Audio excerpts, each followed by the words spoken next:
Good morning students, कैसे हैं आप सब। उम्मीद करती हूँ आप लोग अच्छे होंगे। आज आपकी वर्कशीट नंबर 18 आई है। जैसा कि आप सबको पता है कि अभी आपका चौथा सप्ताह शुरू हो चुका है ना। तो आप लोग इसे अच्छे से लेबल कीजिए। आज आपके पठन अभियान में हिंदी की वर्कशीट आई है, तो अपना क्लास लिखिए, डेट डालिए आज की। आज का जो थीम है वो है सच्चाई, है ना। तो आज यहाँ पे आप अपना नाम लिखिए, अपने टीचर का नाम लिखिए। चलिए हम लोग इसे पढ़ना शुरू करते हैं। यहाँ लिखा है, नमस्ते प्यारे बच्चों, हम आशा करते हैं कि आप सभी स्वस्थ होंगे, खुश होंगे। आगे लिखते हैं, जीवन में सच बोलने और सच बोलने का बहुत महत्व है ना। यानी अगर आप जीवन में सच बोलते हैं तो उसका बहुत महत्व है आपकी ज़िंदगी में। कभी भी झूठ नहीं बोलना चाहिए। और देखिए, सच बात तो यही है कि अगर आप एक झूठ बोलते हैं ना, तो उसको छुपाने के लिए आपको 100 झूठ और बोलना पड़ते हैं। और दूसरी चीज़ ये कि जब आप कोई चीज़ झूठ में बोलते हैं ना, तो उसे आपको याद रखना पड़ता है ना। सच कभी याद रखने की ज़रूरत नहीं होती। जो सच है सो सच है, ठीक है। इसलिए हमें हमेशा सच बोलना चाहिए। विद्यार्थी जीवन में तो इसका महत्व और भी बढ़ जाता है। यानी अगर आप स्टूडेंट हैं तो उस वक्त ये आपका जो सच्चाई है, जो इसका सच बोलना है, इसका महत्व और ज़्यादा बढ़ जाता है। आइए दी गई कहानी को पढ़कर जाने कि सच्चाई इंसान के जीवन में कैसे बदल देती है। यानी सच्चाई जो है वो इंसान का जो जीवन है वो किस तरह से बदल सकती है ना। और एक झूठ भी इंसान को किस तरह से बर्बाद कर देता है। चलिए देखते हैं आंसर। तो यहाँ आप तस्वीर देख पा रहे होंगे। देखिए क्या लिखा है, एक गांव में ईमानदार लकड़हारा रहता था। लकड़हारा किसे कहते हैं? लकड़ी काटने वाला, है ना। लकड़ियाँ काटते समय अचानक उसकी कुल्हाड़ी हाथ से छूटकर नदी में जा गिरी। नदी का पानी बहुत गहरा था और अब पानी भी गहरा था और उसे तैरना भी नहीं आता था, है ना। अतः वह किनारे पर बैठकर रोने लगा। अब जब हमारे पास कोई चारा नहीं होता है तो हम क्या करते हैं? रोने लगते हैं, गॉड से प्रार्थना करने लगते हैं कि कुछ जादू हो जाए, कुछ ऐसा हो जाए कि हम जो है मतलब अपनी चीज़ को पा लें दोबारा से। तभी नदी के पानी में से क्या होता है, एक देवी बाहर निकली। उसने लकड़हारे से उसके रोने का कारण पूछा, ठीक है।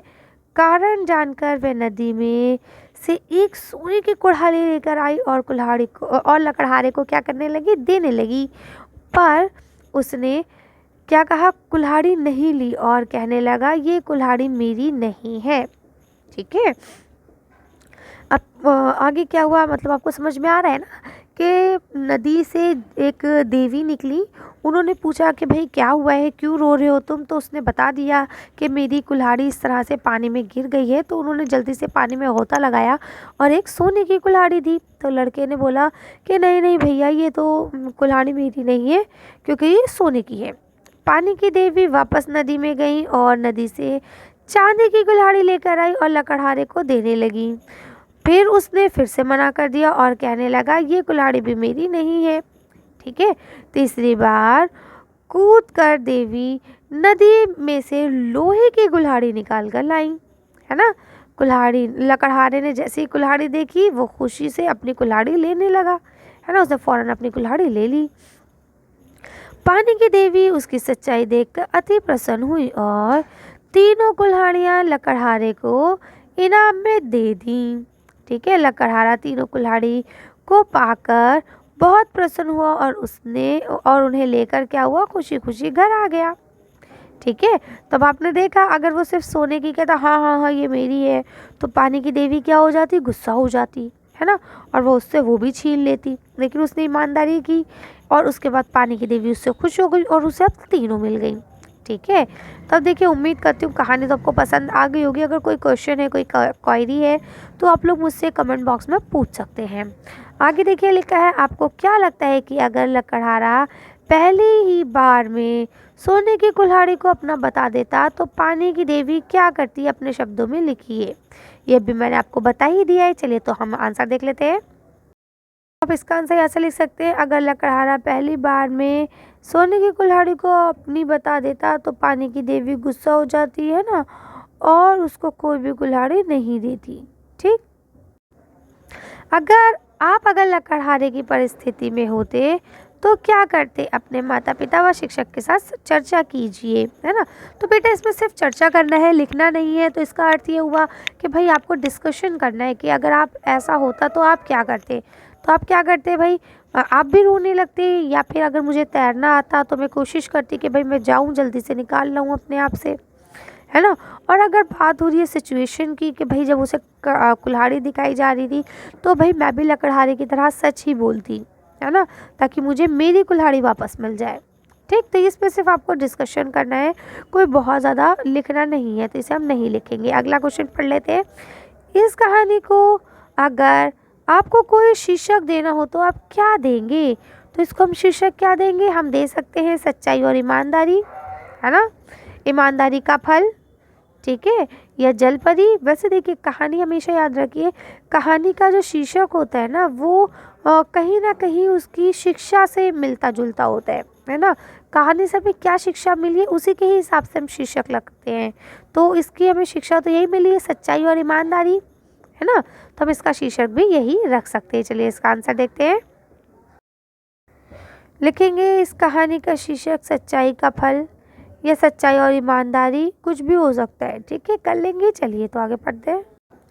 लास्ट क्वेश्चन लिखा है, अगर आपको कभी इच्छा पूर्ण करने वाली देवी मिल जाए तो आप उससे क्या मांगोगे और क्यों?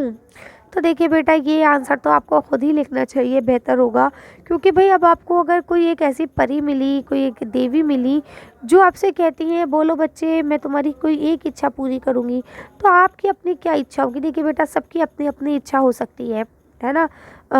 हो सकता है मेरी इच्छा अगर मुझसे पूछा जाए तो मैं कहूँ मेरे दोनों यूट्यूब चैनल खूब तरक्की करें, है ना। हो सकता है मैं कहूँ नहीं नहीं नहीं ये वाली नहीं, मुझे अभी अपनी लाइफ में सेटल होना है तो मेरा पीएचडी कंप्लीट हो जाए जल्दी से, है ना, या और कुछ जो भी आपको लगता हो। सबकी अपनी अपनी इच्छाएं हो सकती है बेटा, है ना। सबकी इच्छाएं कॉमन नहीं होती हैं, तो इसलिए आप अपनी इच्छा अपने आप लिखेंगे। ये क्वेश्चन मैं नहीं लिखा सकती आपको, क्योंकि इसमें कॉमन जनरल क्वेश्चन भी कोई नहीं बनता है ना। या हम एक इच्छा ये मान सकते हैं कि हम दुनिया में और आखिरत में अच्छे से रह सकें। ये तो बहुत हाई लेवल का क्वेश्चन हो जाएगा, है ना। तो हो सकता है आप लोग कहें कि मुझे टॉयज़ चाहिए, हो सकता है आप कहें कि मैं डायरेक्ट 4th क्लास से 10th क्लास में पहुंच जाऊं और जल्दी से पढ़ लिख के निकल जाऊं, है ना। या हो सकता है आप ये मांग लें कि आज कभी भी मुझे अपनी वर्कशीट ना करना पड़े, वर्कशीट कोई जादू से मेरी कर जाए, है ना। तो आपकी अलग अलग इच्छाएं हो सकती हैं। तो जो आपकी इच्छा है, जो आप सबसे ज़्यादा तरीके से मांगना चाहते हैं वो आप यहाँ पे लिख सकते हैं, और क्यों मांगना चाहते हैं उसका आपको रीज़न भी लिखना है, ठीक है। तो उम्मीद करती हूँ वर्कशीट अच्छे से समझ में आ गई होगी। आज की वीडियो को हम यहीं खत्म करते हैं। आज की वर्कशीट में बस इतना ही। अगर आपको वीडियो पसंद आई हो तो प्लीज़ इसे लाइक और शेयर करें। अगर अभी तक आपने हमारे चैनल को सब्सक्राइब नहीं किया तो प्लीज़ हमारे चैनल को सब्सक्राइब करें। Thank you for watching.